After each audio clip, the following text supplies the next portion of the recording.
Vivo, aqui com o Futebol Ilimitado, para falar da rodada do Brasileirão. Tivemos aqui muitos problemas para tentar fazer essa nossa primeira transmissão ao vivo de fato. Ainda estamos encarando alguns problemas, porque está um delay excessivo aqui do YouTube e tudo mais. Mas, na medida do possível, estamos aí ao vivo para falar de Brasileirão. Brasileirão, a quarta rodada, ela aconteceu agora nesse meio de semana. Deixa eu mandar aqui pro pessoal. Toda a galera aí pode vir aí, pode chegar aqui. A resenha está começando oficialmente agora. Eu sou o Fábio Castro, estou aqui com o Miro Salles, o Douglas Van de Koken. E para falar dessa rodada que tem Vasco na liderança. Vasco da Gama hoje vivendo aí os seus 122 anos de muita história, de muitas alegrias, de muitas tristezas também, por que não, né? Mas uma das histórias mais bonitas do futebol, sem dúvida nenhuma, é a do Vasco da Gama. Com esse layout esquisito, a gente vai fazer a nossa primeira live de fato aqui no canal. Eu fiz uma live ontem falando da semifinal da Champions League, né, da vitória do Bayern sobre o Lyon. Mas essa é a primeira live que a gente faz aqui no nosso congresso habitual do Futebol Ilimitado para falar de Brasileirão. Então, desde já eu espero que todos entendam, compreendam aqui as dificuldades técnicas e esperamos nas próximas lives do Brasileirão estarmos mais aptos para fazer aqui uma transmissão de mais qualidade, né? No nível que o nosso espectador merece, o nosso inscrito merece. Vamos lá então, né? Quero falar de Vasco, porque acho que o torcedor do Vasco está vivendo um momento mágico aí. Ninguém esperava o Vasco da Gama, mesmo com 4 rodadas, é pouco tempo, claro, mas ninguém esperava o Vasco da Gama 100% e líder do campeonato, né? Passando times aí como Internacional e Atlético Mineiro na tabela. Eu queria começar falando de Vasco. A vitória sobre o Ceará, ela é contundente, né? Porque 3-0, ela deixa uma marca, né, Miro? Boa noite, Miro. Boa noite, amigos do Futebol Ilimitado. Sexta-feira de chuva, né? Mas vamos falar do Vasco, aniversariante do dia, que tem uma das histórias mais belas do nosso futebol. Eu em si acho que o Ramonismo está dando certo, né? 3 jogos, o Vasco está devendo a primeira rodada. Como é que é o termo? São Paulo. Oi, Fábio? Como é que é o termo que você usou aí? Ramonismo, o pessoal está chamando de Ramonismo, o efeito do Vasco agora, com o Ramon, técnico, né? Do time agora o que é legal, mas não surpreende, né? Porque as ideias dele já desde o início pareciam ser ideias assim de um time mais compacto, porém que propusesse o jogo, né? Isso é bacana. Sim, mas o Vasco, como eu estava falando, né, agora está na festa, está fazendo aniversário e tudo. O estilo dele eu acho que é muito reativo ainda. Está começando o campeonato, está com 9 pontos em 3 jogos. E tanto contra o São Paulo como agora a vitória do Ceará, esse jogo do Ceará ainda achei que foi mais contundente. O que acontece? Acho que é um futebol reativo. O Vasco não cria tanta chance, o time sabe se defender muito bem. O sistema defensivo está muito bom. Assim, eu estou gostando da atuação dos laterais, dos zagueiros. Mas não ataca tanto, mas quando faz o primeiro gol parece que alegra, né, a equipe e começa a desandar, a fazer criações ofensivas. Foi tanto assim contra o São Paulo no jogo do final de semana e nesse meio de semana com o Ceará. E o jogo estava meio fraco, o Vasco do Ceará. Quando o Vasco fez o primeiro gol, começou a ir depois ter outras chances, teve uma bola atrás do Ceará e tudo, mas o Vasco foi contundente. Depois que fez o primeiro gol, desandou. E o Ceará também querendo sair com a bola rolando da zaga, ninguém merece, né? Foi risco total no jogo. Ainda acho o time do Ceará um pouco lento, mas já a gente entra nesse contexto aí. Douglas, meu amigo, boa noite. Eu queria que você me explicasse uma coisa. Parece que no futebol brasileiro muita carruagem vira abóbora em questão de 90 minutos, né? Porque o Atlético Mineiro era o time mais elogiado, era o melhor time do Brasil para todo mundo. Foi só perder para o contestado Botafogo na quarta-feira que as críticas começaram a vir de jornalistas, de torcedores, sobre a falta de efetividade do galão da massa. O que você achou, Douglas? Você acha que é pouco tempo para poder se tomar tanto elogios quanto críticas ao trabalho do São Paulo e no Galo? Boa noite. Boa noite, amigos do Futebol Ilimitado. Fábio, eu acho que o grande problema, não só do nosso futebol, como também da grande mídia, né, que a gente costuma dizer, os caras não querem muito resultado. Se o time ganhou, é o melhor time, se o time perde, é o pior time. O pessoal da imprensa não analisa o jogo. O que o Miro vem falando do Vasco, o Vasco ganhou. Mas contra o São Paulo, o Vasco levou de sufoco. Contra o Ceará deu quase o triplo de finalizações que o Vasco com uma bola na trave quando estava 1-0 para o Vasco. Entendeu? O time do Vasco, a tendência é que não fique lá em cima. E aí não é desmerecendo o time nem nada. É porque quando alguns outros times se ajustarem, jogarem mais e as chances que tiverem, começarem a concluir o gol. O Vasco tem ganhado muito na individualidade do seu centroavante. O Cano tem uma excelente média. É praticamente ele dá uma, duas finalizações por jogo, faz um dos dois gols. Como fez contra o São Paulo, como fez contra o Ceará. Então a gente tem que analisar o contexto de um jogo de futebol. O que a gente costuma muito dizer, né, até o torcedor do Fluminense falava disso, e agora o São Paulo vai falando, que é em cima do trabalho do Fernando Diniz. Que o Fluminense massacrava, não fazia o gol e acabava perdendo os jogos. E acontece isso com o São Paulo. Pressiona, não faz o gol e acaba perdendo o jogo.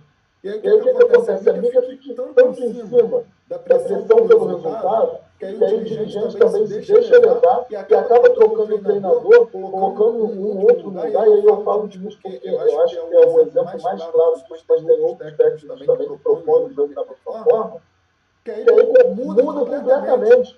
Né? Coloca um treinador que não pensa em atacar, só pensa em defender. E aí o nosso futebol a gente acaba vendo os times cada vez mais com medo de ganhar e tentando segurar 1-0 ou até um empate. E acaba vendo o que a gente viu durante a semana. A gente analisa, a gente viu um jogo da Europa, né, da Liga dos Campeões à tarde, e vai ver um campeonato brasileiro à noite, a gente pensa que é outro esporte. Porque o nível de futebol entre um jogo e outro é completamente diferente. Parece que na Europa eles praticam futebol e no Brasil a gente está praticando gol, ou triar, não sei. Os jogadores correm, mas jogar bola realmente está ficando cada vez mais difícil. Cabe a nós, Douglas, como mídia também, porque somos mídia também, né? A gente conseguir trazer essas questões, né? Porque, por exemplo, o Barroca foi demitido agora, nesse meio de semana, e gerou uma certa comoção por parte de treinadores e por parte de comentaristas de TV, mas não gerou comoção nenhuma na torcida do Coritiba. Então, a torcida do Coritiba está feliz que o Barroca foi embora. Só que a gente tem que avaliar os dois contextos, porque fica muito uma coisa parcial para um lado e parcial para o outro. A gente tem que entender que o torcedor é quem acompanha de fato o clube. Eu duvido que a maioria dos comentaristas daqui do Rio de Janeiro acompanhem o Coritiba com afinidade. Não acompanham, sabe? Então, se você me permite, Fábio, tem até um lance muito emblemático que eu lembro do ano passado, quando o pessoal da ESPN Brasil, não tem problema nenhum, o pessoal da ESPN Brasil comentou o jogo do Fluminense, o Ganso não atuou, como se o Ganso tivesse jogado. Sim. A gente está falando do Fluminense, que é um dos maiores clubes do Brasil, e de um dos jogadores maiores nomes de futebol brasileiro, que é o Ganso. Os caras comentaram no jogo que o Ganso não atuou como se tivesse jogado. Então, isso foi um valor muito claro. Se eles não acompanham o Fluminense, não acompanham, sei lá, o Vasco, vai acompanhar o Coritiba. Sim, e é exatamente isso que eu quero entrar aqui em contexto, porque eu vejo a observação muito em cima de que são apenas 4 jogos, e o Coritiba estava com um trabalho ainda para tentar começar a trilhar. Duas coisas. Uma coisa assim, a incoerência do Coritiba em relação ao tratamento com o profissional. Porque no jogo do Flamengo, após a derrota para o Flamengo, ficou claro de que a consistência do trabalho ela era irregular, mas que merecia e tinha credibilidade para tal a continuidade. E aí perde para o Corinthians em São Paulo, que é um resultado completamente comum, normal do futebol para qualquer time, qualquer um dos 20, e aí muda tudo e demite o cara, demite o diretor de futebol. Não entendi. Incoerência do Coritiba. Total. Até justificar pela tabela que o Coritiba tinha em relação ao trabalho do Barroca. A tabela do Coritiba era uma tabela complicada. Foram 4 jogos assim que eu expresso como complicados, né? Porque foi o Internacional, que é muito forte, foi o Bahia fora, que é sempre jogo duro, o Flamengo, atual campeão, que por mais que esteja aí vivendo a sua irregularidade, o Coritiba não era favorito de maneira alguma nesse jogo. E o Corinthians em São Paulo, gente. Pelo amor de Deus. O Corinthians que teve um jogador a mais por conta de uma expulsão ridícula do Ian Sassi, né? No primeiro tempo, atrapalhou totalmente o Coritiba nessa partida. Agora, claro, a gente tem que olhar também o lado da torcida que pressionou bastante para que o Barroca fosse demitido. A gente já conhece, a gente aqui do Rio de Janeiro, a gente conhece o Barroca. O Barroca tem uma ideia legal que não consegue se transferir para o campo. É muito passe para o lado, toque para o lado, o jogo fica chato, fica lento e o time não progride. Eu vou ser sincero, não acompanhei o Coritiba com tanta afinidade. Né? O Campeonato Paranaense a gente até tem uma certa dificuldade para assistir, porque é uma plataforma paga que tem transmitido, tem os direitos da competição, enfim. Então não é a coisa mais fácil do mundo assistir, acompanhar o Coritiba para quem mora no Rio de Janeiro. Então eu não consigo contestar o torcedor que contesta o trabalho do Coritiba. Então eu sempre quero questionar o porquê que a mídia, que não acompanha os jogos do Coritiba, eu tenho certeza que a maioria não, tem tanta convicção, né, de que o trabalho do Barroca tinha um futuro ainda a ser louvado e não questiona algumas questões como o próprio trabalho da parte técnica, tática. Então são 50-50, que valeu o Douglas aí pela deixa, que vale sim ser discutido, né? Porque parte da mídia não acompanha e quer opinar. É complicado e a gente tem que saber dosar bem, né? Ter exatamente a balança em relação às duas partes.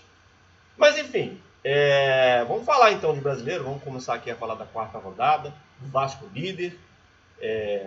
Eu tenho para mim de que o principal fator do Vasco da Gama do Ramon ainda é a questão do setor defensivo, né? É um jogo onde o posicionamento da defesa tem sido muito importante na hora de ter um certo controle, né, da partida. Não digo controle de ter posse, mas o controle de você acalmar o jogo, evitar que o adversário chegue e crie chance.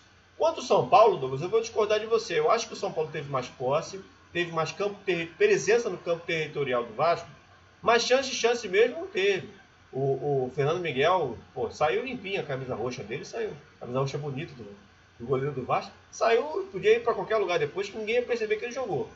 Teve o pênalti, né, que ele pegou na primeira e depois mandaram bater de novo e ele acabou levando o gol. Mas de resto o Fernando Miguel não trabalhou, gente. Tanto é que a pontuação dele no Cartola deu negativa, porque a única bola que foi no gol foi o pênalti e ele levou, né?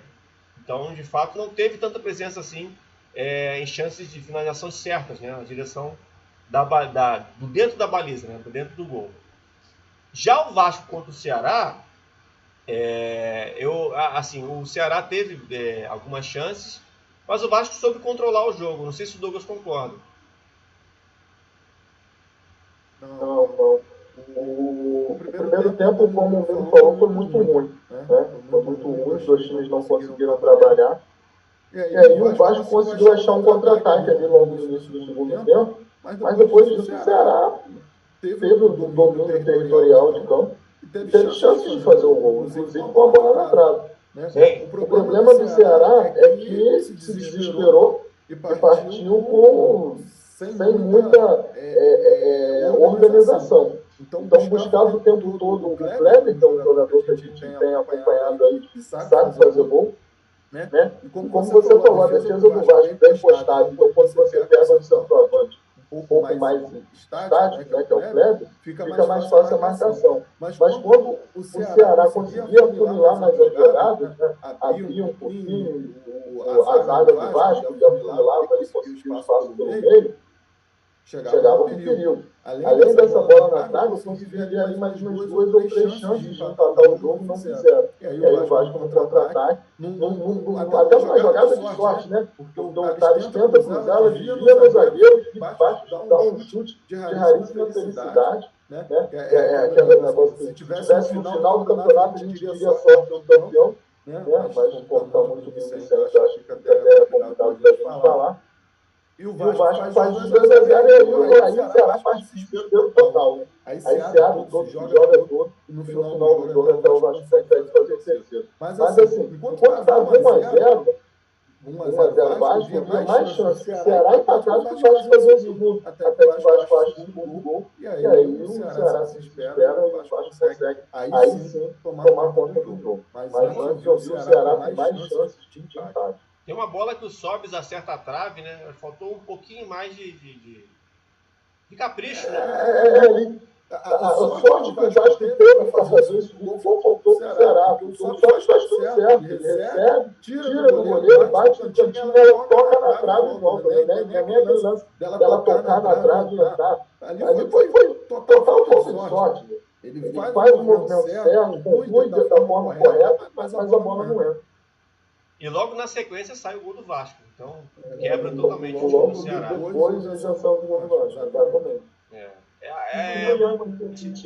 Ô Miro, você acha que dá pra gente levar em consideração que o fato do Vasco ter jogado mais em São Januário, né? Vou até ser antes, né, da pandemia, do retorno do futebol e tudo mais, o Vasco só vinha jogando em São Januário, ele fez a primeira partida fora agora. Você acha que teve alguma influência aí no azeitar do trabalho do Ramon no Vasco ou não? O jogo do Vasco, sim, eu tô vendo que tá baseado mais no sistema defensivo. Primeiro tá ajeitando a parte defensiva, que tá muito bem, para depois pensar na parte ofensiva. Tanto que, como eu falei no começo, eu acho que o primeiro tempo muito ruim do jogo, e é uma coisa à parte. O futebol brasileiro, sim, muitos jogos ruins tá acontecendo. Porque, por exemplo, na quarta-feira, a Sport Interativo transmitiu o Lyon e Bayern de Munique, e na sequência teve o Palmeiras e Atlético Paranaense na Ilha da Baixada pelo Campeonato Brasileiro. Dois o André Renner e o Mauro Betti pediram desculpa na transmissão. Achei isso um papo, porque o futebol era horroroso mesmo. De jogo jogado muito, que eu achei muito interessante na rodada, foi Botafogo e Atlético Mineiro, que foi um jogo que, querendo ou não, foi um jogo intenso do começo ao fim. Por exemplo, o Fluminense e Bragantino também deu uma assistida nessa rodada, começou com 2 gols em 2 minutos. 2 minutos e 40 já estava 1-1. Mas depois disso, o primeiro tempo não aconteceu literalmente nada. Entendeu? E como eu estava contando agora sobre o Vasco da Gama, o time é bom defensivamente, e o que o Douglas falou anteriormente, eu fico preocupado. O Vasco começou embalando uma sequência de vitórias. Eu tenho receio do Ramon pegar 2 jogos, 3 jogos sem vencer e começar uma pressão para derrubar ele, entendeu? Depois, porque o time agora está líder, tá emendando boas colocações e depois acabar dando uma derrapada e ficar no meio da tabela. Eu acho que, dependendo da expectativa, que a gente sabe que a expectativa do Vasco não é das mais altas no campeonato. E acabar emendando 2, 3 jogos sem vencer e querer a possibilidade de chiar o treinador e derrubar ele, sendo que, se voltar na média, é um bom trabalho. Eu acho muito improvável que isso aconteça. Eu tô vendo uma euforia forte da torcida do Vasco desde que ele foi anunciado, porque a gente não pode isolar o fato de ele ser o Ramon ser um ídolo do clube, né? O campeão de Libertadores. E foi um ótimo jogador de futebol. Nosso futebol é resultado, infelizmente. Tanto que eu vou pegar um exemplo do Botafogo do ano passado. O Barroca caiu quando perdeu o Fluminense no São Santos 1-0. Mas se você parar para pensar, o Botafogo fez 42 a 43 pontos. Mais de 80% da pontuação foi pro Barroca. O segundo turno do Botafogo foi horrível. O Botafogo passou no jogo, venceu 13 e perdeu os outros 15. Entendeu? Mas é Alberto Valentim nessa sequência. Então, é isso que eu tô falando. Não duvido que tem uma sequência ruim de resultados, acabe tentando demitir o treinador. O Barroca não era ídolo do Botafogo. Sim, não é questão de ídolo, mas isso aí não é questão de ter raiz no clube, não. Se continuar assim, se começar a ter resultado ruim, a torcida vai chegar e vai derrubar o técnico. Nosso futebol é assim. Mas eu acho que o lastro vai ser um pouquinho maior nessas horas para contornar, porque o Ramon pode servir muito bem como uma cortina de fumaça. Vasco da Gama em ano eleitoral e tudo mais, não que eu queira deixar isso implícito, né? Longe de mim. Mas acho que também pode servir como aquele cara que pode chegar para agregar. Por exemplo, o Abel, ele não tinha esse contorno mais sobre ele, né? Ele já vinha de trabalhos desgastantes anteriores.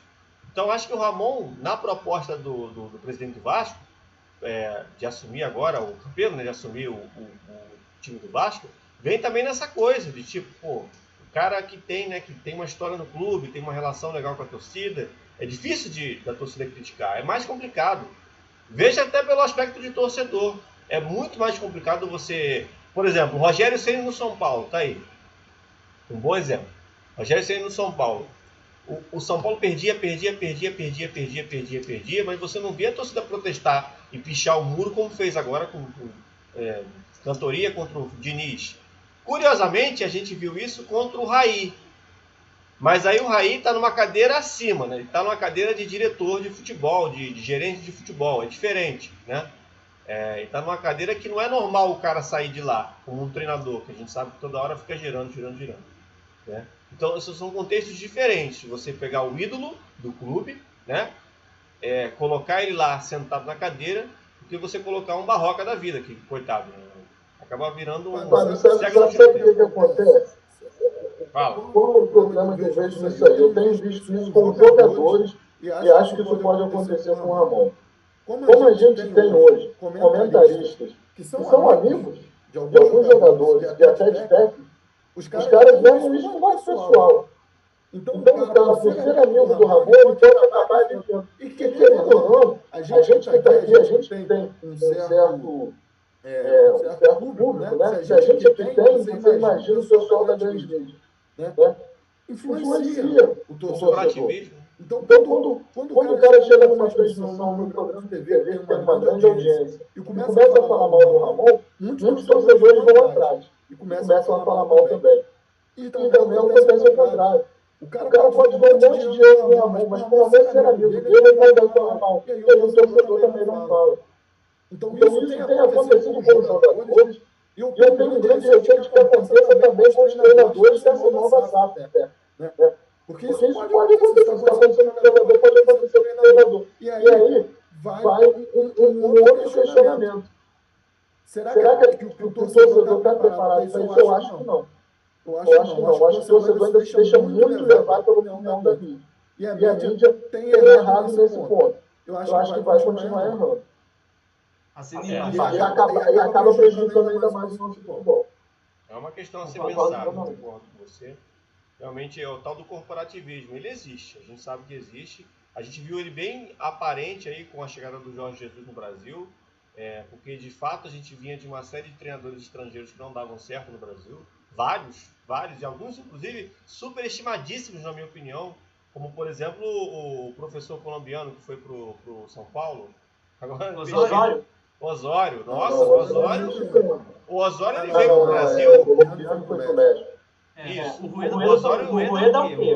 O que tem no Flamengo também. Eu acho que ele é colombiano também. Também.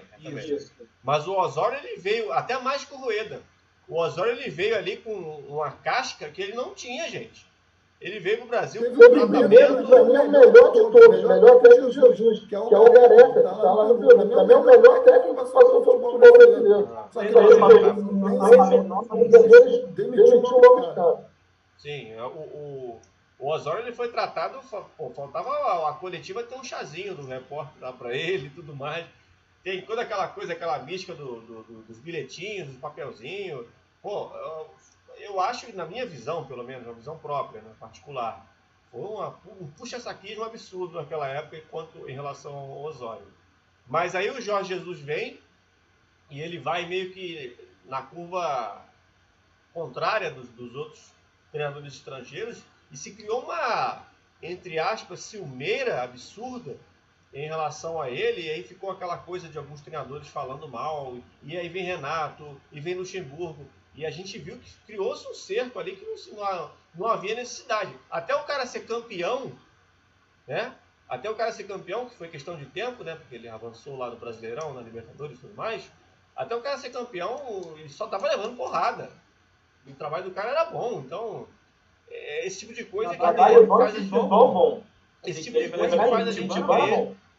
Esse tipo de coisa que faz a gente crer que existe sim um determinado corporativismo. Jair Ventura, na época, treinador do Botafogo, criticou a vinda do Rueda para o Flamengo, lembra?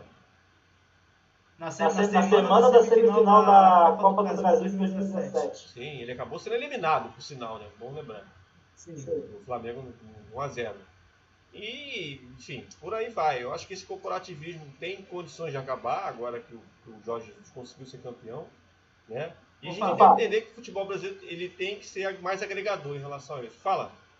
Eu vou dar um exemplo que me incomoda um pouco. Vamos parar para pensar. O Flamengo contratou agora o Isla, né, lateral. Nossa, a repercussão do tratamento da mídia é muito. Mas, por exemplo, o que eles tiraram o Botafogo por ter trazido um Honda, que é lá do Japão, o Calu agora, do Costa do Marfim? Então, é um absurdo. Criticaram muito o Botafogo com essas duas contratações. E vamos lembrar agora que a CBF vendeu, né, o campeonato para fora do país. E o principal mercado que quer contratar os direitos de imagem do campeonato brasileiro é o setor asiático, porque tem um Honda no Botafogo. Então, veja esses dois pesos e duas medidas. Se fosse o Flamengo contratar os dois jogadores, ia ser um carnaval. Porque o Botafogo já trata de um jeito diferente. Como o Douglas falou anteriormente, o Gans, naquela transmissão da ESPN, falando que o cara estava lá no jogo, só que ele estava no jogo. Falava que nesse nenhum conhecimento técnico. Eu vejo um pouco isso. Eu já estava no Curitiba. Aqui no Rio isso é muito mais falado. O pessoal fala mais do Flamengo,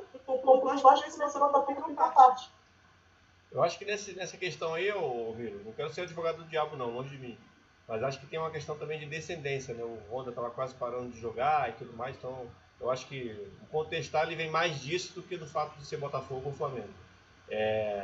Mas assim, eu entendo, isso existe e a gente não é por causa disso que eu estou achando, discordando de você, que eu vou discordar não. Isso existe, é muito claro, e vários jornalistas deixam muito claro. Questão de audiência, questão financeira, de patrocínio, faz parte também. Eu não estou aqui para condenar, mas que existe.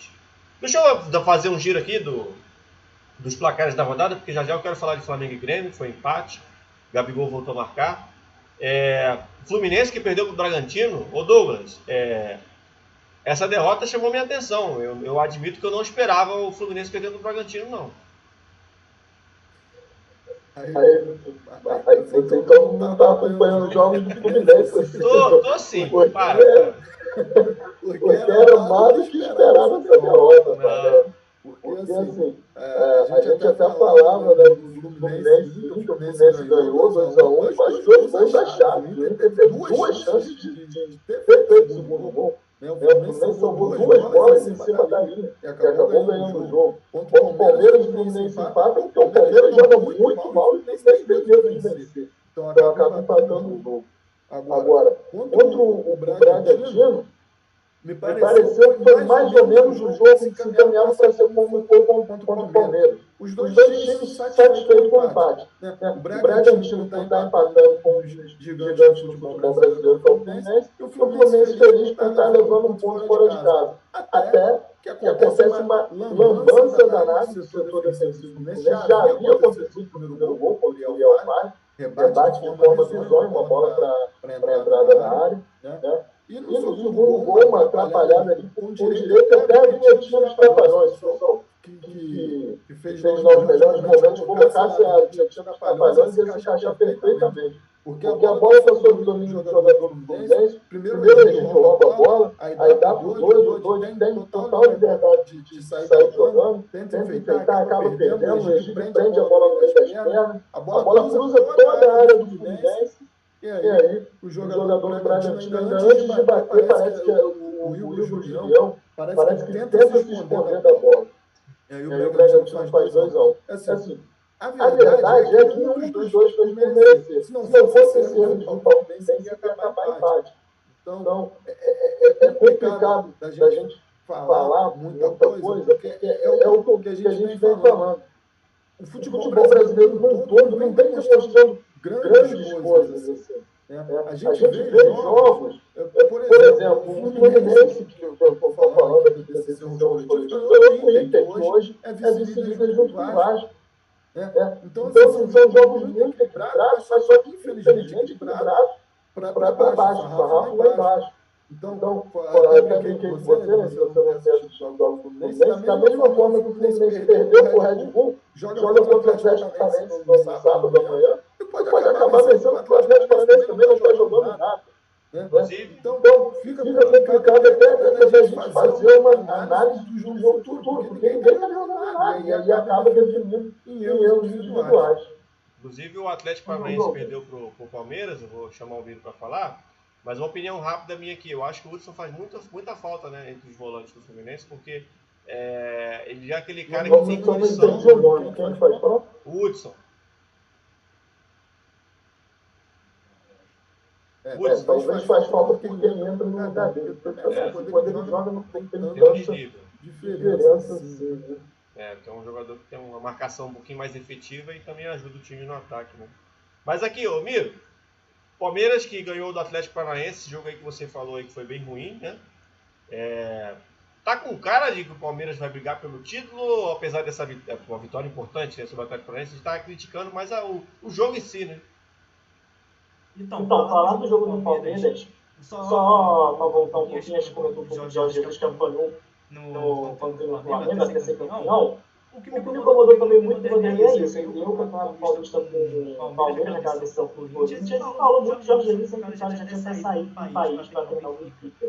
E eu tenho muitas dúvidas no Palmeiras. Eu pergunto, o Flamengo foi campeão ano passado dos torneios todos, jogando bem, tendo futebol agradável de se ver. Quando o torcedor do Palmeiras deu ao Campeonato Paulista lá do Corinthians e está jogando Brasileirão, você está feliz com o time, você está feliz com os jogadores e com o jeito que o Palmeiras está jogando. Tanto que o Palmeiras ganhou do Atlético Paranaense 1x0 com um gol achado, e na reta final do jogo, quando foi voltar para São Paulo, tinha torcedor protestando. Não sei se foi em São Paulo ou se foi no aeroporto em Curitiba mesmo. E teve torcedores do Palmeiras criticando os jogadores e reclamando. E aí foi uma surpresa. Nossa, ganhamos o jogo. E ainda assim a torcida está reclamando, porque o futebol que foi jogado foi muito ruim. Por isso que eu tenho sérias dúvidas se o Palmeiras vai brigar mesmo pelo título ou não. Entendeu? Tanto que o Vanderlei chegou na parte, eu acho que ele deveria virar um tema para se debater depois. Eu acho que ele é um antes do Real Madrid e depois que saiu do Real Madrid. A vida dele eu acho que dividida pelo Real Madrid. E como estava o Douglas falando do Fluminense agora há pouco, só para complementar, eu achei que começou até bem no segundo tempo, que começou o jogo com 2 gols, eu falei, nossa, vai estar animado, vai ser um bom jogo. Não aconteceu mais nada no meu tempo além dos 2 gols, com 2 minutos e 40, né, que já estava 1x1. No segundo tempo, o Fluminense dispensou alguns contra-ataques que fizeram falta, e achei que faltou um funil do Fluminense, né, que estava deixando muito chutar de longe o Bragantino. Não tinha ninguém ali dos volantes ali para impedir. Aconteceu muitas ocasiões do Bragantino chutar de fora da área e o Fluminense aceitar. Achei que estava tendo alguma falha ali naquele funil que o São Paulo, os jogadores do time tricolor. E quanto ao Palmeiras, eu tenho muitas dúvidas se vai mesmo jogar ou não, e se vai continuar o Vanderlei até o final do campeonato, no time alvinegro. O outro líder entre os principais, né, do campeonato foi o Internacional, derrotou o Atlético Goianiense por 3-0, ficou ali a vingança pro Flamengo, né, porque o Flamengo tinha perdido 3-0 do Atlético Goianiense, e o Atlético Goianiense agora zerou, né, o saldo dele com essa derrota de 3-0, uns lances bizarros. O Atlético Goianiense até foi melhor no primeiro tempo lá no Beira-Rio, perdeu algumas oportunidades, entre elas um lance que estava impedido, e que o jogador do Atlético Goianiense, não me recordo o nome agora, se foi o Uri, se foi o Marlon Freitas, não lembro quem, que perdeu um gol cara a cara, sem lomba, acho que o Barcelona estava batido, o cara bateu para fora. E no segundo tempo, né, o Galhardo, né, conseguiu ajudar o time que tinha perdido um jogador, né, a expulsão do Patrick, né? O Patrick foi expulso, não foi? Não, o Potker, não? O Potker, isso, tá certo, o Potker foi expulso. Mas ainda assim o Internacional, que já tinha aberto o placar, conseguiu manter ali com 2 gols do Galhardo. Um ali que ele pega um rebote, né? E chuta no fundo do gol, e o outro de pênalti. E na comemoração ele imita o Guerreiro, né? Fazendo aquele sinalzinho que o Guerreiro faz dos dedinhos, né?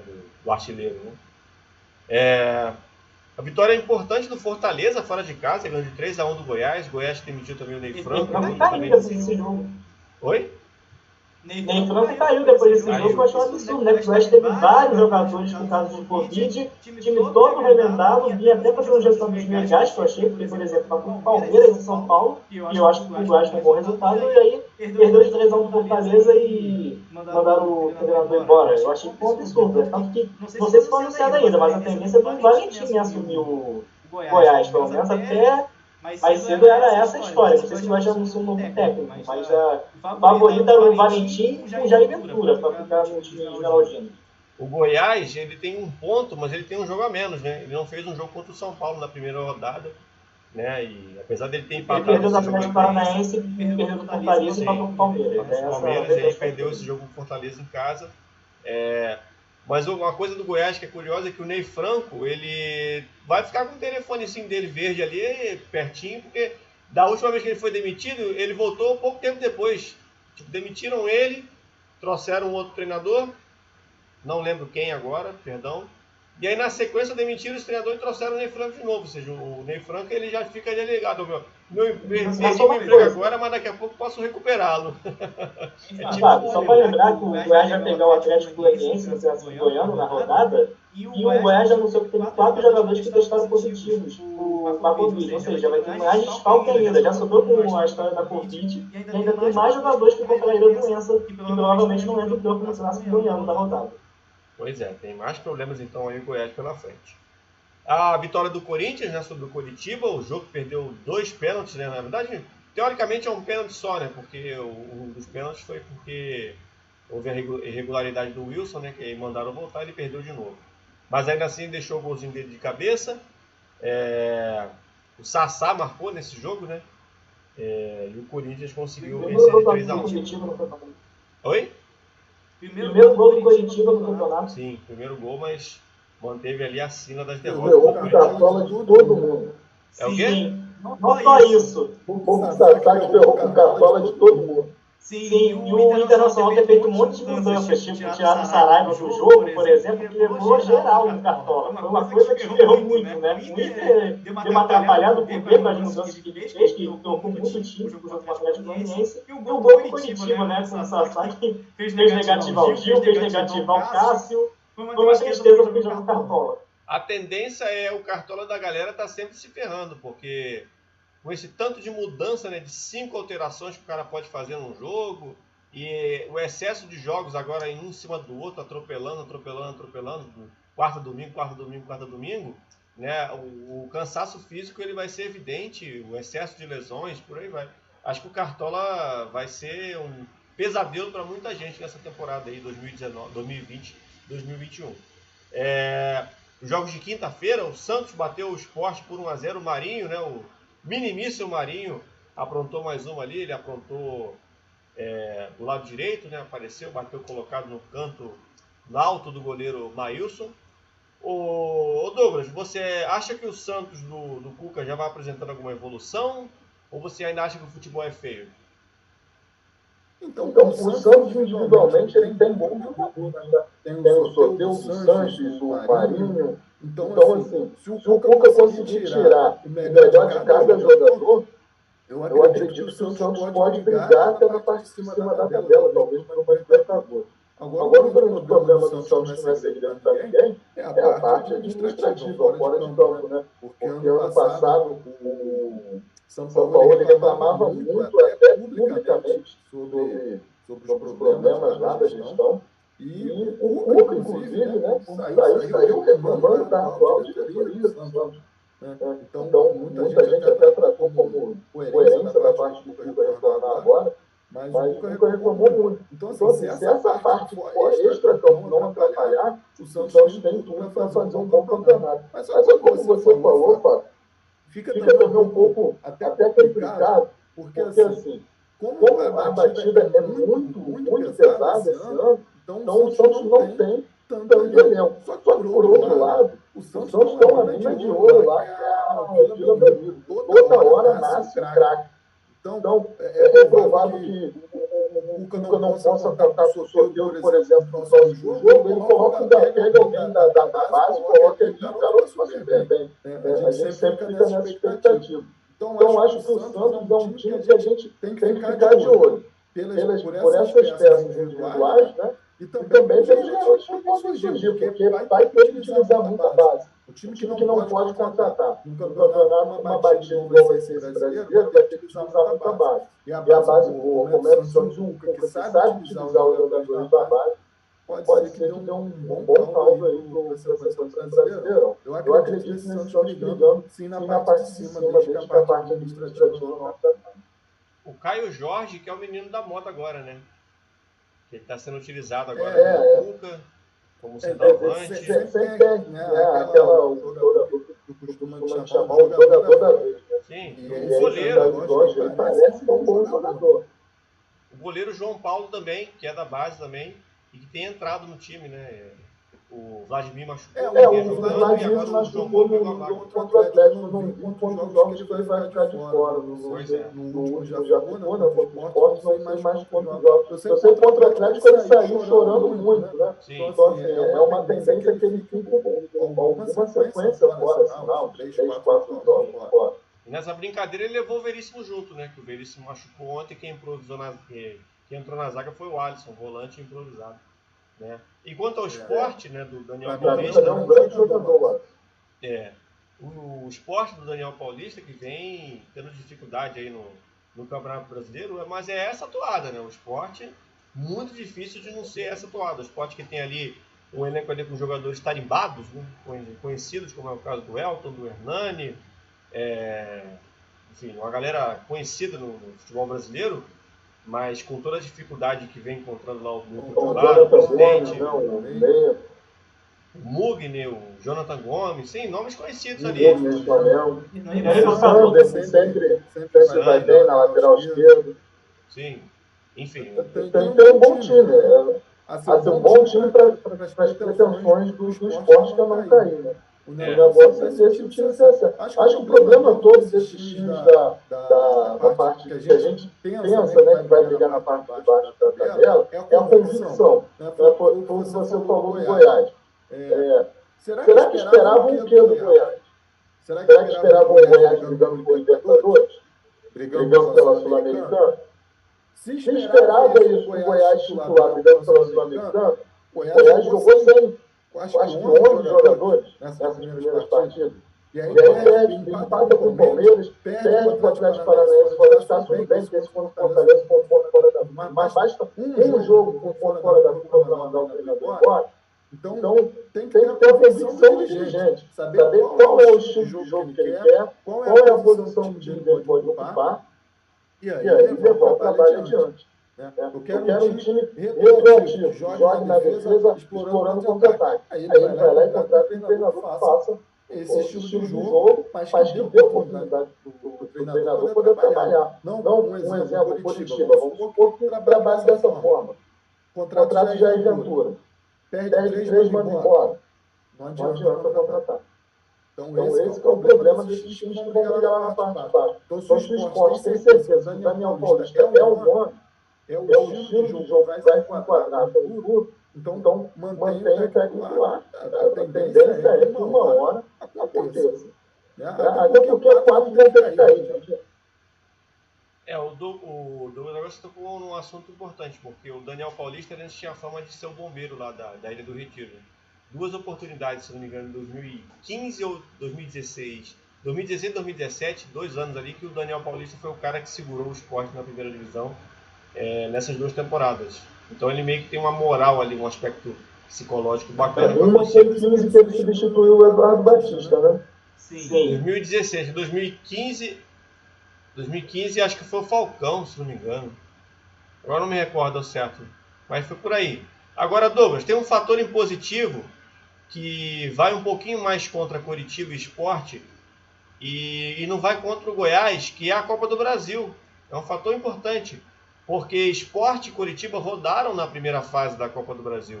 Sport ainda sob o comando do Guto Ferreira e o Coritiba assim no comando do Barroca, né? Talvez esse tenha sido a mancha do início do primeiro semestre que acabei derrubando o Barroca agora. Mas o Goiás não tem esse fator, pelo contrário, o Goiás tem uma vantagem em cima do Vasco a ser sustentada na Copa do Brasil nesse jogo de volta. Então, o Goiás estranha muito por isso. Foi 1-0 em São Januário, o Goiás. Vasco da época ainda do Abel, né? Jogo em São Januário. Isso. E aí tem esse segundo jogo em Goiânia, que agora, amigo, com os fatores todos aí, sem torcida do Goiás no campo, o Vasco vivendo aí um grande momento, eu até aponto que o Vasco é favorito na classificação. Porque o Goiás, além de não ter treinador e ter todo esse problema médico aí da questão dos jogadores contaminados, né, e vai vir com um time bem desfalcado, né, e ainda tem esse problema de não ter uma comissão técnica definida, né? Então, queira ou não, isso atrapalha. Diria assim que a prova de fogo para o Vasco. Porque vai ter um jogo em que o Vasco vai ter que propor o jogo. O que a gente viu até hoje do Vasco, o Vasco se defende e explora os contra-ataques. Contra o Goiás não, ele joga fora de casa e tenta fazer o gol, tem que vencer. Sim. Fábio. Oi. Só para lembrar, o Goiás perdeu o Fortaleza, mas tem a gente citou, né, o Santos, mas tem um jogador que eu estou gostando muito também, que está no Fortaleza, que pertence ao Flamengo, que é o Yuri César. Ele está muito bem no Fortaleza. E só para fazer essa lembrança que ele pertence ao Flamengo, mas está no Fortaleza, e o Rogério Ceni está sabendo utilizar ele muito bem lá. Sim. Conseguiu acertar ali, né? E o Wellington Paulista, hein? O Wellington Paulista que todo mundo fala mal, mas por onde ele passa, ele deixa os golzinhos dele, hein? Correto.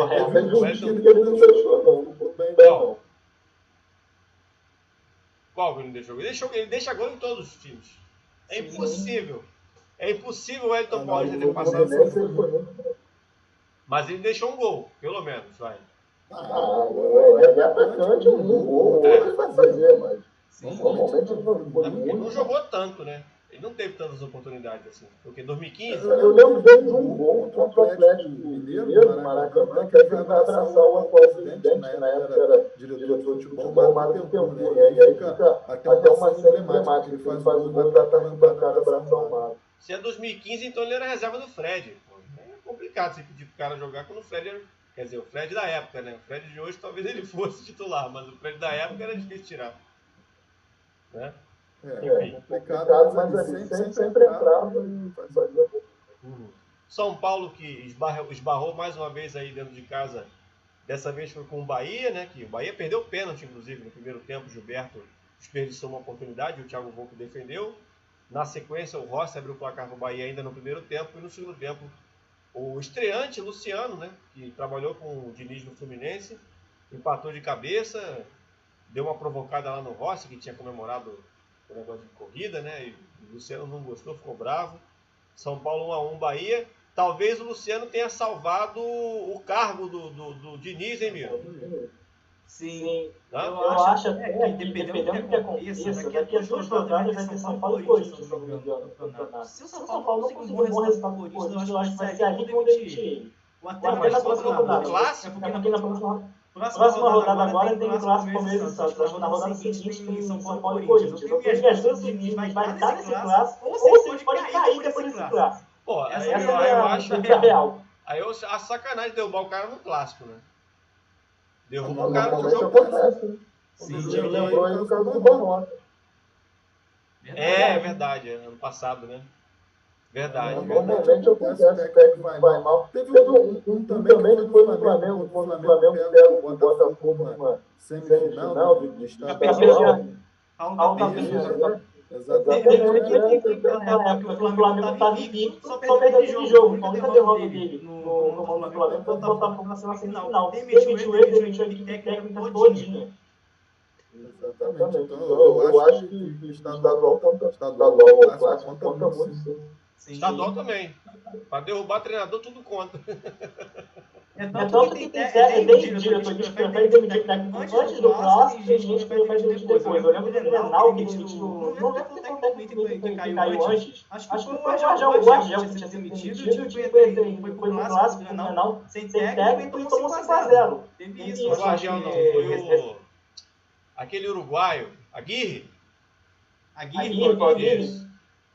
Eu lembro que foi o treinador do Inter. Eu lembro que demitiram ele na semana do Grenal. Teve no Grenal um grande 6-0. É o presidente que acabou dele, a falha foi dele. Então ele acabou rebaixando o Internacional também, né? O Vitório Pinto, que era presidente na época do time Colorado. Foi o Diego Aguirre, eu lembro dessa. Foi o Diego Aguirre.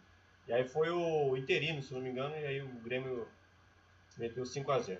Mas enfim, vamos falar então do Botafogo, que venceu o Atlético Mineiro. Esse jogo, Miro, eu acho que, eu até falei com alguns colegas, o fato de não ter torcida influenciou, porque o Botafogo preferiu jogar ali com as suas linhas bem atrasadas, né? E o Atlético Mineiro conseguiu passar bastante tempo no campo de defesa, no campo de ataque, apesar de não ter sido tão efetivo, né, pelo volume de jogo que teve. E as 30 finalizações, sendo que 2 mesmo que levaram mais, ou 3 levaram mais perigo. Essa vitória do Botafogo, acho que o contexto do jogo ele só foi possível de ser realizado porque não tinha torcida. Porque se o torcedor estivesse presente no estádio e visse o Botafogo com 11 jogadores, praticamente o jogo inteiro ali buscando os contra-ataques, certamente a raiva da torcida ia ser maior mesmo com vitória, né, Vitor? Não estava vaiando. Com certeza. Estariam vaiando, com certeza. Pois é, esse jogo assim, foi muito interessante. Até uma piada que parecia aqueles jogos do FIFA, né? Do videogame, né? Porque, querendo ou não, você pega os counts do jogo, o Botafogo teve 10 finalizações, 5 no gol. O Atlético Mineiro teve 31 finalizações, 9 no gol. O Atlético em si teve mais volume no campo ofensivo do Botafogo, tudo, né? Ele deu um pouco de trabalho. No primeiro tempo, por exemplo, o Barranquilla sofreu muito com o Keno e com o Johan, se não me engano, o Johan, que eu tô com o Johan na tampa. Eu acho que eu confundi. O Barranquilla sofreu demais com ele no primeiro tempo. Então, eu falei, o Botafogo sofreu todo desse jeito. O jogo foi interessante, estava agradável de ver, o jogo não parou. O Atlético tentando muito. Tem que lembrar também que o Atlético acertou 3 bolas na trave no jogo. Teve esse detalhe. Mas teve situações individuais do Botafogo que me chamaram muita atenção. O Babi, o Gatito Fernandes também foi muito bem, porque teve uma bola que ele vai dar um leve toque, vai na trave e sai. O sistema defensivo, o Canu e o Benevenuto também foram muito bem. E uma coisa que aconteceu nesse jogo, e particularmente foi a primeira vez que eu vi no Botafogo do Paulo Tuori, foi ele saber substituir muito bem os jogadores. Por exemplo, começou o segundo tempo, ele botou o Rafa Costa de volante, que chegou agora há pouco, é o zagueiro, ele tem uma boa saída de bola e botou ele como volante. E o cara trabalhou com ele, né? Na Bulgária. Boa sustentação. Trabalhou com ele no Ludogorets, na Bélgica, perdão. Isso, lá na Bulgária. E ele é um zagueiro que tem uma boa saída de bola. Boa saída de bola. Ele botou ele como volante no jogo da quarta-feira e foi um acerto total. Mudou muito, ele ajudou, o Barranquilla que estava sofrendo no primeiro tempo no jogo. E as substituições deram muito efeito no Paulo Tuori. Uma coisa que eu não tinha visto ainda nesse Botafogo dele. E, como eu falei, ele também colocou o Babi, né? O Babi foi muito bem de novo no jogo. Ele também já tinha feito uma boa partida com o Retiro. Ele tirou o Honda e colocou o Pedro Raul, né? Deixou os dois lá na frente. Tem um amigo que reclamou da escalação aí com o Pedro Raul. Pois é. Eu achei estranho no começo do jogo. Os dois lá enfiados lá na frente. E aí quem puxava o contra-ataque era o Luiz Fernando e o Luiz Henrique. O Luiz Fernando que parece ter uma asa quebrada, né? Porque ele é muito lento. Boa lembrança. O Luiz Henrique deu muito trabalho pro Guga. O Guga, eu achava que o Botafogo no jogo. O Luiz Henrique estava fazendo salcedo quando ele chegava nas laterais para atacar. Era um ponto chave para o Botafogo atacar. E o Guga não estava dando dentro. O Luiz Henrique ficou com o Guga do jogo. Convenhamos. Os laterais do Atlético Mineiro são muito melhores de apoio do que de defesa, né? Eu acho que já tinha falhado, não sei se vocês lembram do Corinthians e Atlético Mineiro, um dos gols do jogo. Ele estava com a bola ganha, ele deixou o cara passar dele. A gente falou. Ele uma falha defensiva muito clara ali. Aí o cara conseguiu tomar a bola e o jogo abençoou, fez o gol. E o Luiz Henrique fez uma partida espetacular contra o Guga ali. O Guga não deu tempo. Como o Barranquilla sofreu do lado do Botafogo, o Paulo Tuori teve como fala, percebimento de trocar logo, botar alguém para ajudar ele, que foi no caso o Rafa Costa, o Sampaoli não deixou, correu solto e o Guga sofreu o jogo todo com o Luiz Henrique. Tanto que o Luiz Fernando em si não tem uma grande atuação, mas ele fez o gol porque foi uma grande jogada do Luiz Henrique. Fez a passagem para ele, a bola dele estava pedindo para o Luiz Fernando chutar e fazer o gol. Então teve esses negócios. A atuação individual do Botafogo, dos dois zagueiros, o Gatito e o goleiro. Rafael Costa que entrou no segundo tempo, mas ali o Babi e o Luiz Henrique foram os grandes nomes. O Botafogo eu acho que talvez foi a melhor partida do cinema no ano. A falar a percepção do Botafogo. Eu acho que tem um pequeno ponto para se fazer comentário nesse jogo. Porque assim, eu acho que o jogo foi, como o Miro falou, um jogo interessante, mas acho que muito mais pelo Atlético do que pelo Botafogo. Porque, por exemplo, se fosse talvez Botafogo e Palmeiras, acho que a gente teria outro jogo que não sairia não. Seria o jogo das indecisões. O Botafogo conseguiu jogar porque o Atlético atacou. E dificilmente vai ter um time que venha ao Engenhão e ataque o Botafogo como o Atlético atacou. Então é um ponto a se preocupar, porque quando que esse esquema, esse formato de jogo vai dar certo no novo campeonato? Eu acho muito difícil isso acontecer de novo brasileiro. Então fica aquela entusiasmo, né? Porque vencido teoricamente melhor time do campeonato, pelo menos é um time que não tem medo. né? Se não é o melhor time do campeonato, a gente não tem medo, mas acho também que tem que aplicar essa observação. Se quando vier um time que não vai vir para o ataque, o Botafogo vai jogar da mesma forma dentro do seu domínio. O Atlético Mineiro, hoje, ele tem ali, nas peças de elenco, muita juventude. Né? E acho que esse confronto de quarta-feira, ele teve muito disso, porque o Autuori ele tira o Honda, e aí mete o Pedro Raul lá na frente, os dois centroavantes que são jovens, os dois pontas que são jovens, né? Aí botou dois volantes ali que são jovens, fez uma mescla que fez com que a parte física condicional dos jogadores se equilibrasse. Piro, antes de deixar você falar, deixa eu só pontuar aqui o Atlético. O que acontece? A gente vem assistindo os jogos do Atlético, a gente vem vendo a maneira que o Atlético se comporta, e é louvável. Eu vejo muita coisa positiva desse trabalho, e não entendi as críticas de algumas pessoas. Incrível, tem gente criticando isso, não entendi nada. O jogo do Atlético com o Botafogo foi muito bom. Ele perdeu, mas foi muito bom, foi muito valoroso, sabe? Eu acho que as pessoas querem ver muitas coisas no resultado, e aí quando vem alguém que não quer ser resultadista e quer pensar na qualidade do jogo, aí o cara vem e reclama também. Não estou entendendo nada. Mas enfim, antes do Miro falar, essa intensidade do Botafogo nas costas dos laterais. Os laterais do Atlético são característica do Sampaoli, muito apoio, né? E aí você deixa os defensores ali numa condição de tentar fazer a saída e tudo mais. Aí todo mundo vai, e quando na hora de voltar, meu amigo, é mais complicado de pegar, né? Os pontos do Botafogo jogando em velocidade, principalmente o Luiz Henrique. Luiz Fernando nem tanto, apesar de ter feito gol, não achei que fez uma grande partida. Mas essa efetividade do Atlético quando vai ao ataque. E faltou, talvez, a questão de você criar as oportunidades com um pouquinho mais de cirurgia, né? Porque, apesar de o Keno ter feito a festa ali em cima do Barrandegui e tudo mais, não passou disso. Porque na hora que a bola entrava na área, sempre aparecia um corpo botafoguense para retirar a bola. Ou então, muitos chutes de fora da área também, né? Desses 30, muitos deles foram de fora da área para testar o gatito. E alguns lances de escanteio, né? Porque em determinado momento do primeiro tempo parecia que o jogo era Botafogo contra o escanteio. Porque era impressionante o volume de escanteios que o Atlético teve e a precisão muito boa, porque acertou a bola 2 vezes a bola na trave e tudo mais.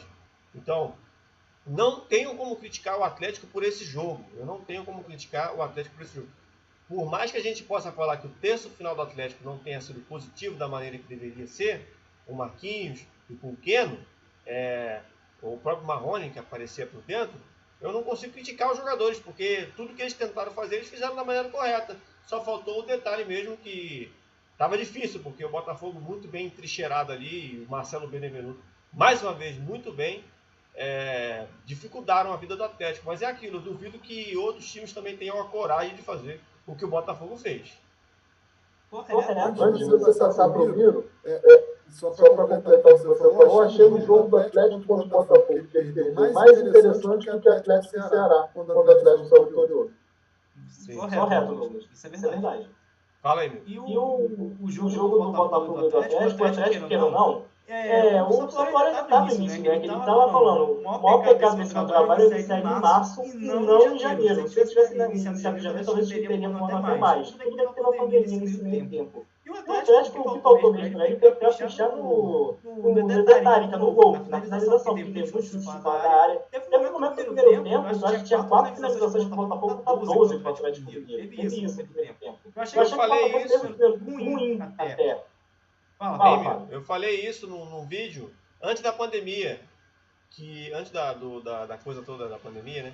Porque eu falei exatamente isso, que o Sampaoli, se ele tivesse começado o ano, né, tivesse aceitado a proposta do Atlético lá no começo do ano, que ele não aceitou, que isso chamaram o Dudamel, o Atlético teria um escopo, mesmo que ele tivesse sido, por alguma forma, sido eliminado da Sul-Americana, da Copa do Brasil, sei lá, pode acontecer, né? São percalços possíveis. Mas ele teria algo de positivo já para a sequência da temporada, né?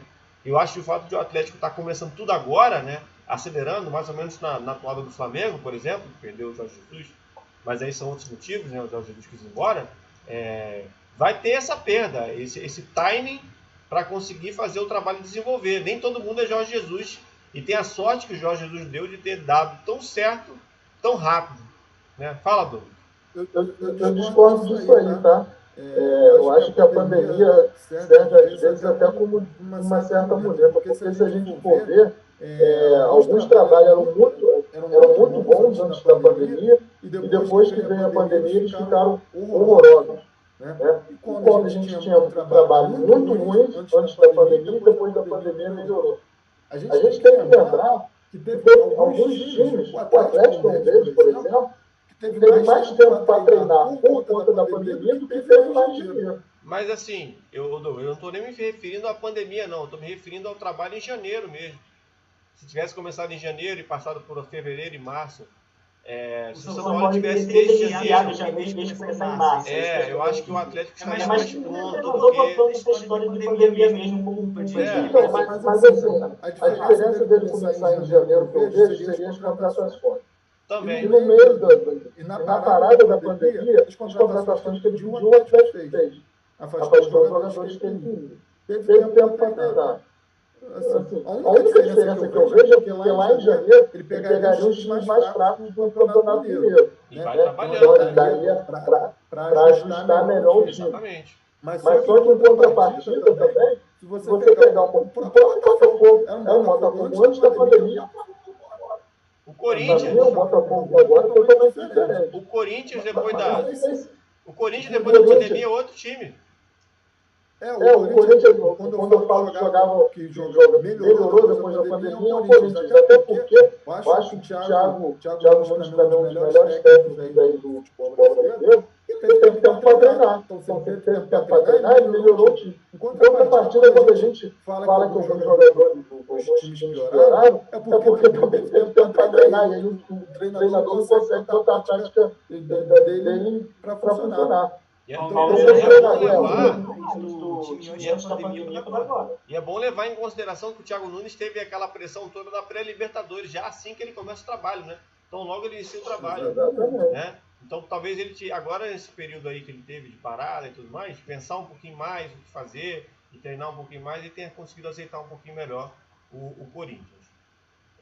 Flamengo e Grêmio, galera. Com a Flamengo e Grêmio a gente fechar aqui Série A, foi um jogo bem amarrotado ali no meio campo, com o Renato Gaúcho tentando ali fazer suas ideias darem certo no Maracanã, onde ele teve o seu último grande trauma na história não só do Grêmio, na sua história própria, pessoal. Acho que aquele 5-0 deve ter atingido muito o Renato pessoalmente, né?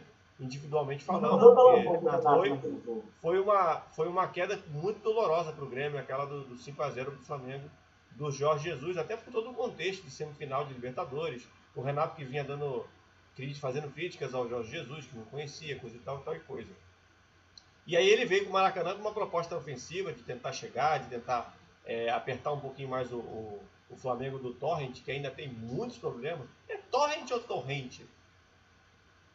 Ele fala Torrent, né? É Torrent, né? E é Dominique ou Domenech? Domenech. Porque eu já chamei de Dominique, tá uma coisa maravilhosa. É igual o Cuejar. Cuejar, que eu chamava ele de Cuelar, ou de Barrandegai. Teve 2 jogos do Botafogo, então Barrandegai.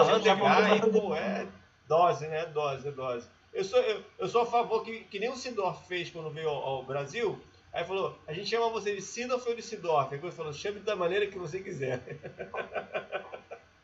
É melhor fazer isso logo pra gente não se atrapalhar aqui na hora de chamar o cara. Mas enfim, esse trabalho do Torrent ainda está um pouco dificultado, ele está tentando encaixar as ideias dele.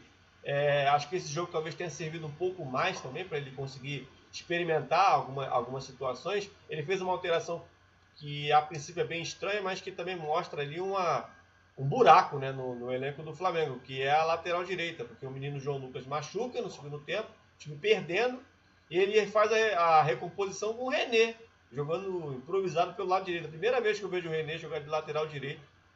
Deu certo, entre aspas, né, porque o Flamengo melhorou na partida depois da entrada dele, né, conseguiu ali fazer uma passagem de defesa para meio campo um pouquinho mais tranquila, e conseguiu um empate ali, meio que achado, né, o Kahneman abriu demais o braço e a finalização acabou batendo no braço dele, e o Gabriel Barbosa, conseguiu aí encerrar esse tabu. Ô Douglas, para começar chamando você para falar de Flamengo, Viu algum estágio a mais do Flamengo nesses últimos 2 jogos contra Curitiba e Grêmio, ou você acha que ainda está um pouco estagnado?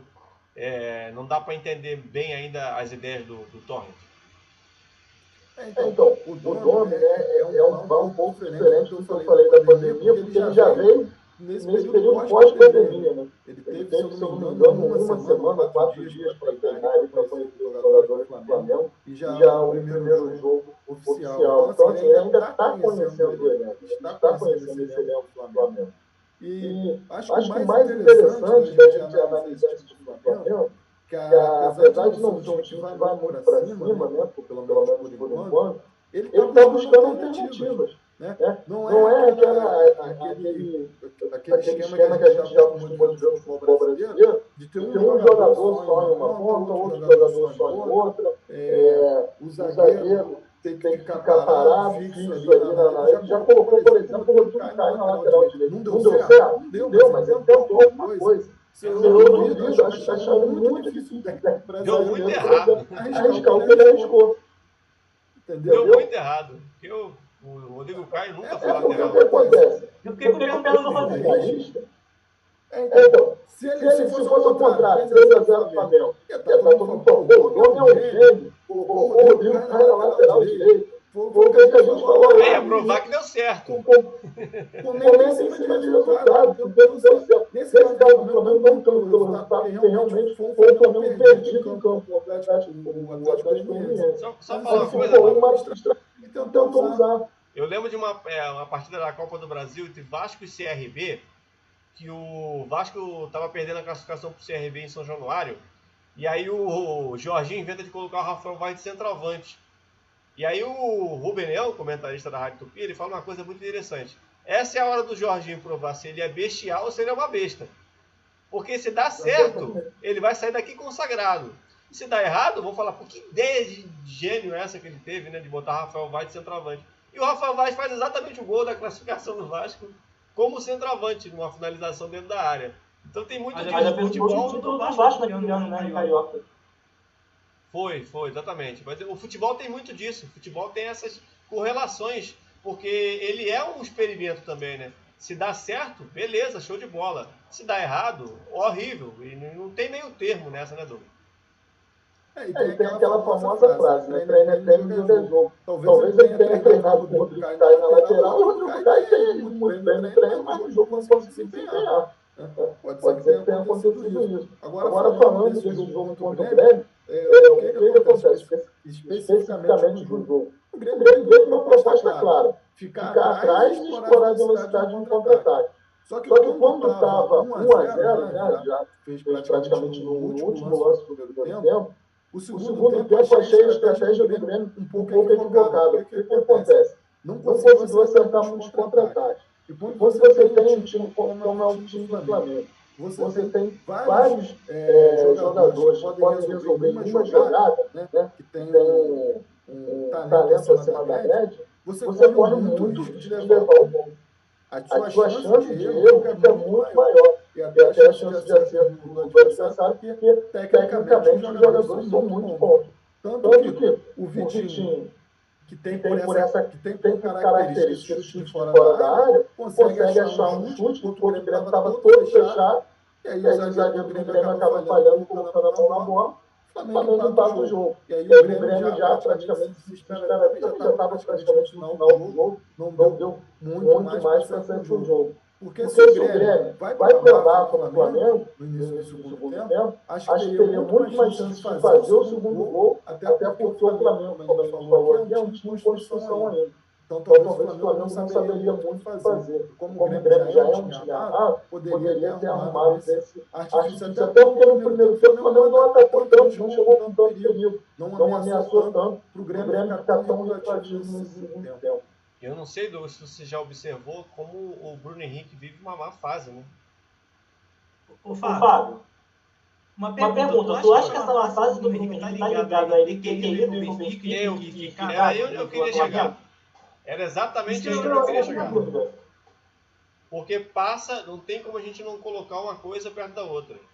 Tá muito assim, não vou dizer que é evidente, mas tá muito ligado uma coisa com a outra. Não sei se o Douglas enxerga dessa maneira. Tem esse ponto, ou será que a gente viu um Bruno Henrique no ano passado que a gente nunca mais vai ver? Tem esse ponto também. Pode ser que a gente fique esperando ver um Bruno Henrique que nunca mais vai acontecer, porque o que ele jogou de bola no passado, nem quando ele viveu a melhor fase dele no Santos, ele jogou o que ele jogou no Flamengo no ano passado. Então, talvez o que a gente viu do Bruno Henrique, a gente está esperando um Bruno Henrique que nunca mais vai acontecer.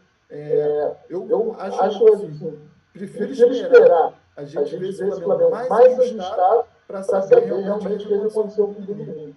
Se é um jogador que viveu o seu auge total na mão do Jorge Jesus, que não vai conseguir repetir, ou se realmente está desmotivado. Né? Porque a gente vê outros jogadores também abaixo da média, como o Ribeiro está muito mal, o próprio Gabigol, por mais que tenha feito o gol contra o Guilherme, tem perdido muito gols. O Arrascaeta melhorou um pouco, mas também não está muito bem. Então, assim, não é só o Bruno Henrique, tem outros jogadores também tem esse talento individual que não estão muito desfrutando tudo que a gente viu no ano passado. Então, uma coisa, tem um jogador que a torcida do Flamengo muito reclama na internet, que não fala que ele é ruim, mas que os zagueiros poderiam ter são melhores, que é o Léo Pereira. Muita gente do Flamengo, vocês não gostam do Léo Pereira, eu tô reparando isso, pelo menos desde que ele chegou no Flamengo. Já naquele jogo que ele jogou um pouco dele, agora tá aumentando mais a reclamação dele. Meio que largaram o Tuller de mão depois que veio o Léo Pereira e o Gustavo Henrique. O Tuller era um bom zagueiro. Sim, uma questão é isso.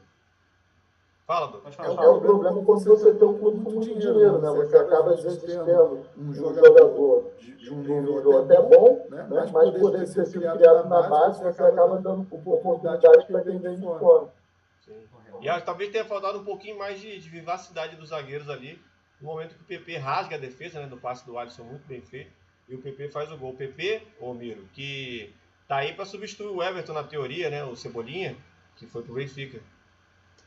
Correto, o PP é a grande aposta para a torcida do Leão não sentir tanta falta do Cebolinha. Mas eu tô sentindo que o Leão nesse ano tá nessa tônica de fazer 1x0 e depois vamos fechar a casinha e vai no contra-ataque, apostando muito nisso. Não era tanto ano passado e há 2 anos atrás não, mas eu acho que esse ano tá exagerando muito nisso. Tanto que se não fizesse tanto isso pro Flamengo, talvez poderia ter saído uma vitória no Maracanã na quarta-feira. Achei que o Grêmio perdeu uma oportunidade de ouro de ganhar e ganhar no Maracanã do Flamengo. E o Diego Souza, que se machucou nesse jogo, né? Ainda não tem previsão de volta. Faz falta pro Grêmio, o Diego Souza? Essa é uma coisa difícil de responder, porque ele tá bem no Grêmio, mas tipo, aqui ele é 8 ou 80, né? Tem jogo que ele arrebenta, tem jogo que nem percebe quem tá lá.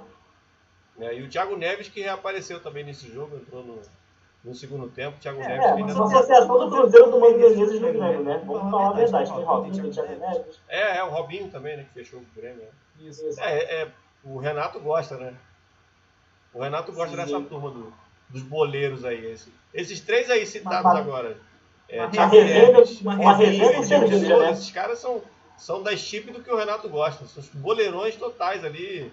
Já ali no seu meio de carreira, né? Ou até quase para final de carreira. O Renato gosta desse tipo de jogador. Bom, fechando aqui Série A, dá uma rápida passada na Série B, que teve também rodada nesse meio de semana e tal. Já está tendo, inclusive, nesse momento que a gente está fazendo a live, a rodada de número 5, mas a gente não vai falar dela aqui, vamos falar só da rodada número 4, para facilitar um pouco, né? Na próxima análise que a gente deve fazer na segunda-feira, a gente desmembra os jogos dessa rodada que está em vigência agora, a rodada 5 da Série B. Mas falando de quarta rodada, primeiro destacar a camisa terrível do Cruzeiro, que é até uma camisa bonita, mas no jogo de ontem, a derrota para a Chape, né, de 1x0 no Mineirão, ela ficou meio que difícil de ver o número dos caras. Não sei por que as pessoas têm ideia de fazer essas coisas, mas eu vou chegar lá. O Juventude empatou com o América Mineiro em 0x0 no Alfredo Jaconi. O Avaí perdeu para o Botafogo de Ribeirão Preto, jogando em Santa Catarina por 1x0. O Operário amassou o CSA. Quê? Jogo que foi com temporal horrível, tava caindo o mundo lá em Florianópolis, no horário do jogo. Choveu muito nesse jogo. Não é só falar lá que tá chovendo. Correto. O Operário que amassou o CSA lá no Germano Kruger 3x0 para o Operário. A Ponte Preta venceu o Oeste jogando no Canindé. fora de casa, né? 3-1 sobre o Oeste. O CRB bateu o Brasil de Pelotas por 1-0. O Guarani perdeu em casa para o Paraná, 2-1. O Cuiabá venceu o Confiança por 1-0. Vitória e Náutico, esse clássico nordestino, terminou 0-0 no Barradão. E como eu disse aqui, o Cruzeiro, né? Vitória e Náutico 0-0 no Barradão. E o Cruzeiro perdeu para a Chapecoense por 1-0 no Mineirão. O jogo entre Sampaio Corrêa e Figueirense foi adiado, porque o Sampaio também vem tendo essa questão aí dos casos de Covid em alta. A CBF permitiu que esse jogo fosse adiado. O Paraná aí, não? Então, o Paraná venceu o Guarani, 2-1. Isso. Falei aqui no Brinco de Ouro. O Guarani, que inclusive tá mal, né? Ganhou um jogo só, perdeu todos os outros. Detalhe. Até a quarta rodada, todos os gols do CRB foi do Léo Gamalho. Só deu ele no de Alagoas. Sim. Mas aqui, só pra gente concatenar, essa derrota do Cruzeiro afeta no desempenho do time ou não é nada para se preocupar? Perdeu para um time, teoricamente, que vai brigar. Teoricamente, né? Para subir junto com ele, que é a Chapecoense. Eu vi o segundo tempo do jogo, não o primeiro. O segundo tempo, o Chapecoense contou mais com a sorte, porque o Cruzeiro esteve perto de fazer o mínimo gol do empate. O gol da Chapecoense por diversas vezes. O goleiro chegou a fazer o João Vidal muito bom goleiro. Chegou a fazer ali umas 2 defesas, mas o Chapecoense desperdiçou algumas chances até de contra-ataque. Eu acho que o problema do Cruzeiro os pontos que perdeu, né? Que os 6 pontos negativos. Então você já, quando você perde, por exemplo, esse jogo igual da Chapecoense, você vê o G4 fica bem distante. Então já começa a pressão, de certa forma. Então acho que vai ser interessante a gente ver como o Cruzeiro vai reagir após essa derrota, porque você vê o batalhão lá em cima cada vez mais longe. Então, eu vejo o Cruzeiro muito dependente do Marcelo Moreno. Procura muito ele. E aí quando você pega um time fechado, como foi com a Chapecoense, no ataque não tão bom assim, vivendo uma noite não tão boa, acaba que pode acontecer igual foi o jogo de ontem. Não haveria nem motivo para discussão se não fosse esses -6, né? Porque se todos os pontos fossem contabilizados de maneira correta, o Cruzeiro seria líder do campeonato com 9 pontos, né? E essa derrota para a Chapecoense seria só um ventinho, né? Um pequeno problema. No jogo com a Chapecoense perder esses pontos. Sim, aí o contexto é totalmente outro. Aí você vê o Cruzeiro enfiado lá no 12º lugar com 3 pontos, ou seja, problema causado pelas gestões anteriores do Cruzeiro, né? Inclusive, mas só para finalizar o Cruzeiro, o Cruzeiro ganhou também, não pode lembrar do Botafogo. O Cruzeiro leva empate logo na jogada seguinte, faz o gol. Então, meio que um gol achado, vamos dizer assim. O Guarani foi a mesma coisa, estava dando 2-1, leva empate logo na jogada seguinte, faz o terceiro. Então, assim, se não é preocupante, para se observar como o Cruzeiro vai reagir, como eu falei, depois dessa derrota, o pessoal vai se afastando. Porque a pressão agora para a vitória na rodada seguinte é grande. Só falar aqui um detalhe administrativo. Isso do Cruzeiro também foi assustador. O lance do gol do Cruzeiro parecia lance de rugby, aquela confusão na área, muito jogador de preto, nada a ver com o Maurício, manda um balaço lá e uma laça dentro do Maurício. Mas foi um lance horroroso. Se tu pegaste o lance, sabe porque era muito feio. Tinha muito jogador de Figueirense ali, numa disputa, tu não conseguia ver a bola, quem era quem. Parecia um lance daquele Super 7 de rugby que passa na CNN. Lembrou um pouco isso.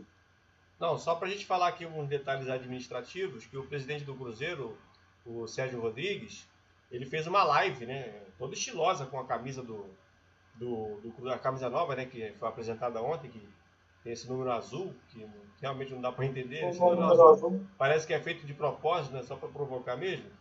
O presidente do Cruzeiro fez uma live e ele fez uma live contundente, falando sobre a administração anterior, aqui o Wagner Pires de Sá meio que está tentando tirar o dele da reta, e ele colocou lá algumas coisas se insinuando de que o dinheiro que a justiça está tentando captar, né, tanto dele quanto do Itaí Machado, que é cerca de 16 milhões de reais, que seriam tirados, né, dos lucros grupos pessoais e sociais dos dois, né? Pessoa física e jurídica. E ele tentou não associar esse dinheiro ao Cruzeiro, e o Sérgio Rodrigues, muita raiva na hora ali de fazer o seu comentário em relação a isso. Ele rasgou os documentos, os papéis que estavam na mão dele dessa questão do Wagner, e eu achei a cena bem curiosa, né, que virou até meme lá em Minas Gerais, dele rasgando com muita fúria os papéis do Wagner Pires de Sá, ou seja, foi uma gestão muito lesiva ao Cruzeiro, e que os cruzeirenses que agora estão gerindo o clube, e inclusive o próprio Sérgio deu a entender de que a eleição que ele perdeu para essa oposição na eleição passada foi também articulada, manipulada de maneira suja.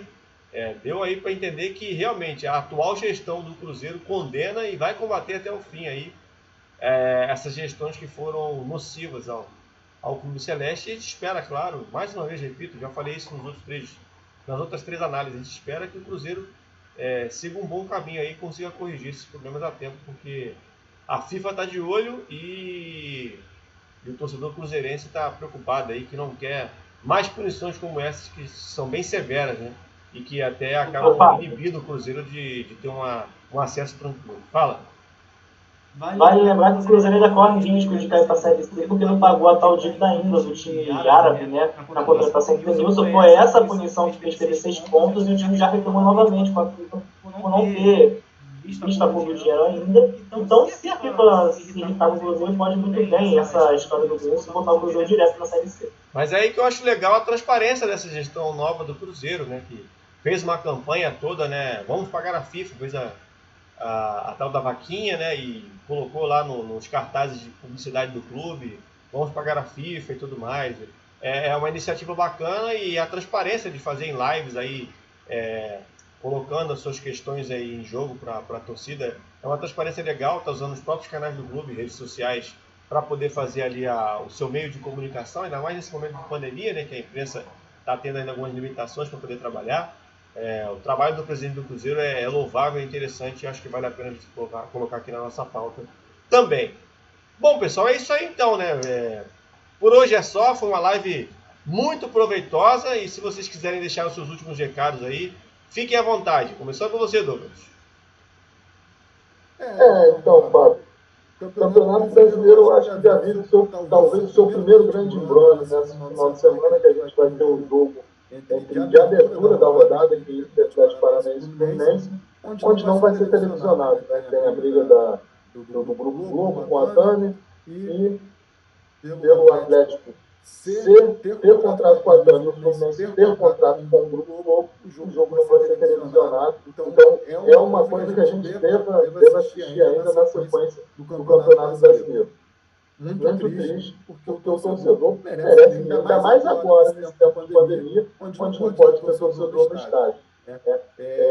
A gente espera que seja uma rodada um pouco diferente do que a gente tem visto, acho que isso sempre esperando, né? Que os times possam ter um pouco mais de vontade de ganhar, porque tá muito complicado a gente assistir esses jogos aí, todo mundo com medo de perder.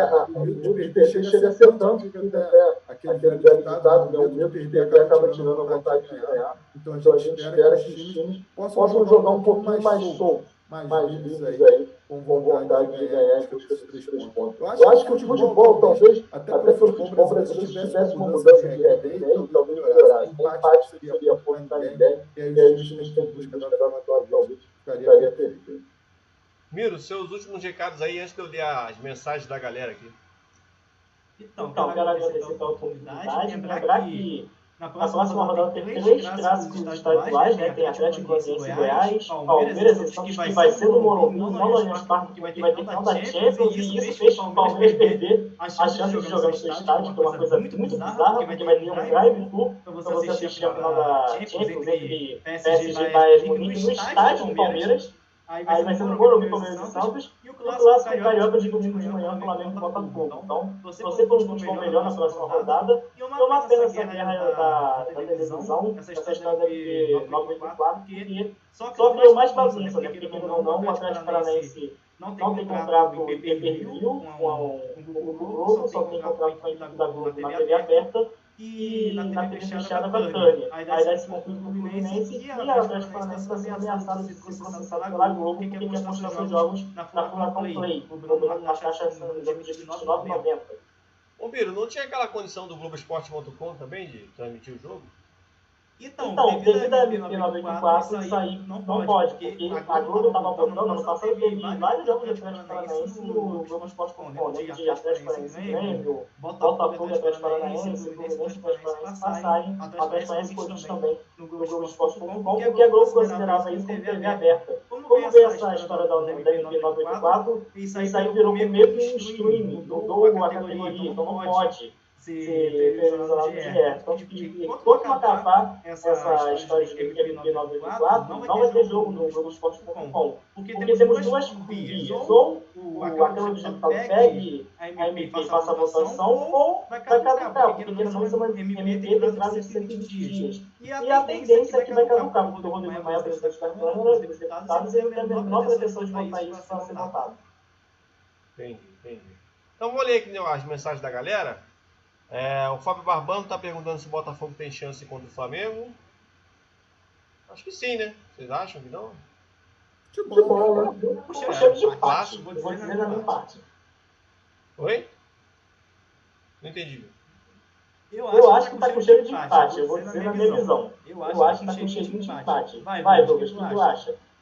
Futebol, tudo pode acontecer, né? E assim, pelo Flamengo ter até o nome, que a gente fala por muito ser técnico estrangeiro, não fica esse negócio de se defender a todo custo, talvez o Flamengo possa ir para cima e deixar o espaço para o Botafogo atacar como a Atlético Mineiro fez. O Botafogo pode ser até uma vitória. Mas eu acho que é aquela história, clássico é clássico, é um jogo aberto, tudo pode acontecer. Valeu então aí para a pergunta do meu xará. O Gabriel Joaquim está falando aqui, o Bruno Henrique, como um bom rei dos clássicos, tem chance de desencantar contra um dos seus maiores fregueses do Botafogo? Está perguntando o Gabriel. Sim, né? Pelo ponto de vocês aí. Tanto ele como o Gabigol. Os dois falei aqui. Botafogo.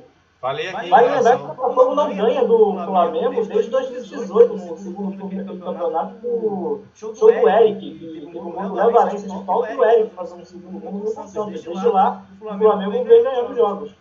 Pois é. O Nilson Suquita mandou boa noite aqui.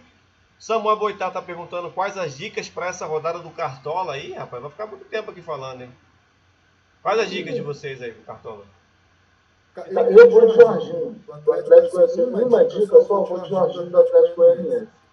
Para dar uma dica. Que é o clássico com o Goiás lá, né? E você, Miro? Goiás sim, provavelmente. Miro que agora ficou sem luz aí, o Miro. Claro, o Germancano, né? Bem lembrado, Eu confesso que eu não boto o jogador de clássico no Cartola. Eu prefiro evitar, porque eu acho que é jogos mais difíceis de ter um prognóstico. E também um jogo que eu acho difícil de colocar alguém é Internacional e Galo. É um jogo muito equilibrado, né, que vai ter no Beira-Rio, jogo de talvez líderes do campeonato. Vasco também ganha, tem umas dúvidas de quem colocar nesse jogo. É uma rodada que vai ser complicada de escalação, assim, puxando de cabeça os jogos. Talvez o Corinthians seja uma boa botar alguém, porque joga em casa, só que eu esqueci que tem um adversário. Quem foi vai pegar pago na rodada? Seria um jogo em São Paulo. Agora você me pegou aqui. É que eu não lembro de cabeça do Corinthians. Difícil você lembrar todos os jogos de cabeça. Contra aquele Ceará for jogar o Kleber é uma boa aposta. Até o jogo do esporte, talvez aí o John Fortaleza na rodada. Exatamente. Isso, por isso o Fortaleza. Então, Paulo, jogo, né? Domingo, olha esse. Não, domingo não, perdão. Esse jogo não vai ser no domingo, não. Vai ser na quarta-feira, 9h30 da noite. Vai valer pra rodada. Vai valer pra rodada. Essa aqui só de desmembrar. Em São Paulo, o jogo, me confirma isso. Oi? Em São Paulo, o jogo? É em São Paulo, é. Então, acho que o é uma boa aposta na rodada. Sim. O Jô, né, seria uma boa aposta do Jô. Sim, o Jô até o Cássio, né? Porque o Fortaleza em si, ele só desencantou nesse jogo. Se você pegar o prognóstico dele, tem 4 partidas, 3 não fez gol. O Cano também é uma boa aposta, né? Porque, contra o Grêmio, né? Sim. Pela boa fase que vive. E não se sabe que Grêmio. E não se sabe que Grêmio vem aí, né? Tem 70% dos gols do Vasco na temporada. Não se sabe que Grêmio vem aí, né? Verdade. Então, acho que é o... O Grêmio ameaçou botar um time de reserva, porque na quarta-feira, porque a gente teve essa sequência de quarta e domingo no Campeonato Brasileiro, né? Então vai ter a primeira parada na quarta-feira, que vai ter a finais dos estaduais em Minas e Rio Grande do Sul, e teremos os jogos da Copa do Brasil no meio de semana. As duas próximas quarta-feiras vai ter esses jogos eliminatórios da Copa do Brasil e as finais dos estaduais. E se vocês repararem, minha luz está variando aqui, porque está chovendo muito hoje, eu moro em Bangu, então está variando a luz, tá, gente? Então vocês que estão na live estão estranhando, fica muito claro ou escuro na imagem. Percebemos. Mas é aquilo, né? O Corinthians e o Fortaleza não estão envolvidos nessa fase da Copa do Brasil ainda, né? Então eles estão aptos para fazer esse jogo na quarta-feira que vem. Deixa eu encerrar antes que aí acabe a luz do Miro aí. Valeu aí, pessoal. Muito obrigado pela participação dos nossos companheiros que também mandaram mensagens. E se tudo der certo, a gente vai voltar aí com novas lives em breve para falar de Brasileirão e também de futebol internacional, com certeza. Valeu então, pessoal. A gente vê na próxima, a gente vê no próximo vídeo, na próxima live. Valeu, pessoal. Valeu.